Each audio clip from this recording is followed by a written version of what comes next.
A few years ago, I found myself in an unusual predicament. It was late, the buses had halted their operations, and my high school student, stuck miles away from his home, beseeched to spend the night on my apartment's floor. Despite my inner doubts, I consented. We returned to my apartment, the boy preparing his temporary bedding on the floor, while I got into my own bed. The night intensified. We gradually fell asleep.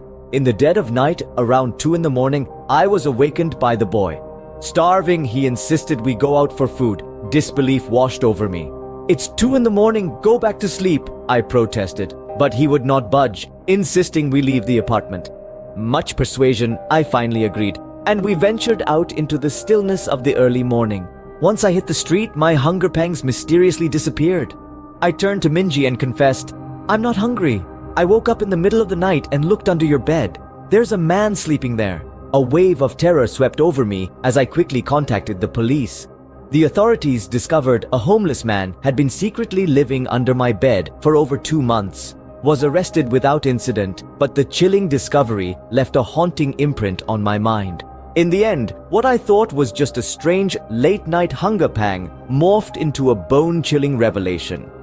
My home, my safe haven, had been infiltrated by an uninvited guest, lurking beneath my bed. A sight I would have overlooked if it wasn't for my student's unusual sleeping position. This disturbing story serves as a glaring reminder of the hidden threats that can be present in the places we know best.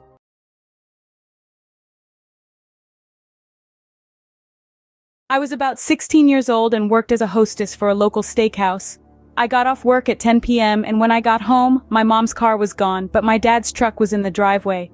The lights were all off in the house. We had 3 chihuahuas, and when I walked into the house, they were all in the front room that you enter immediately when you walk in. The door that separates the kitchen, dining room, and great room, main living room, was closed, which my dad would do occasionally if he slept on the couch to keep the dogs from bothering him. So I opened the kitchen door and walked in to get something to eat. The 3 dogs stopped outside the door and would not follow me into the kitchen, which I picked up on, and thought it was strange since they typically followed one of us around the house constantly. I didn't turn on any kitchen lights so I wouldn't disturb my sleeping dad, and used the hall light from outside the door to help me get my plate of food. While I was getting my food, I heard my dad roll over on the couch. At the time, the couch we had was older and squeaked a lot if you rolled or shifted on it. I didn't want to wake him up, so I quickly got my food and exited the kitchen back into the front living room and sat down to watch a movie and eat. The dog sat on the couch with me. When I was finished eating, I went back in the kitchen to put my plate in the dishwasher, and as I was rinsing the plate off, I glanced up. The back door was wide open. This door was right in front of the kitchen counter and was not open the first time I walked in. I looked down at the couch, and my dad was not there. I got a really uneasy feeling. My adrenaline started pumping. I called out, "Dad?" To no response. I called my mom and asked her where she was. Her, my siblings, and my dad were all at my aunt's house for a barbecue. To this day, I have no idea who it could have been, and I get freaked out thinking about it.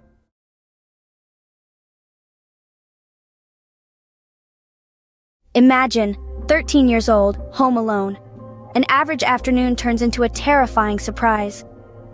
While my mom was at work and I was home alone, I heard a door creak. A shadow moves. The silence, broken by unknown footsteps, signals an intrusion. My heart races. I hide behind the couch. Invaders, oblivious of me, scour the house. I remember the emergency protocol. I dial 911, whispering, "Home invasion, I'm alone." The operator promises help. I hold my breath as they approach. I sprint towards the back door, heart beating. Reaching the backyard, I hear sirens. Relief fills me. The police arrive, but the intruders ran and got away. I'm safe, but I can never feel comfortable in my home again. After the harrowing encounter, the house that once felt like a sanctuary to me had transformed into a place of dread. Every creak, every shadow seemed to echo the terrifying experience. My parents held me close, tried to soothe my fears, but the terror had seeped into my soul. The police were there, their presence a grim reminder of the danger that had passed, but the invaders were still free, their faces unknown, their motives unclear. Sleep eluded me that night, my mind replaying the terrifying events over and over. Every noise, every slight movement was magnified by my fear. It was a long, dark night, the aftermath of a home invasion that left a 13-year-old forever changed.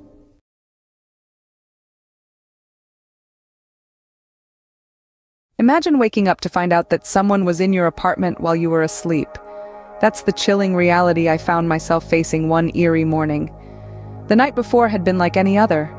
I had embarked on my nightly ritual, preparing myself for a restful slumber in the sanctuary of my apartment. The rhythm of the city outside my window, a lullaby luring me into the arms of Morpheus. In the dead of night, the unmistakable sound of my front door opening shattered the silence. My heart skipped a beat. A momentary spike of adrenaline rushed through my veins, but I quickly dismissed it.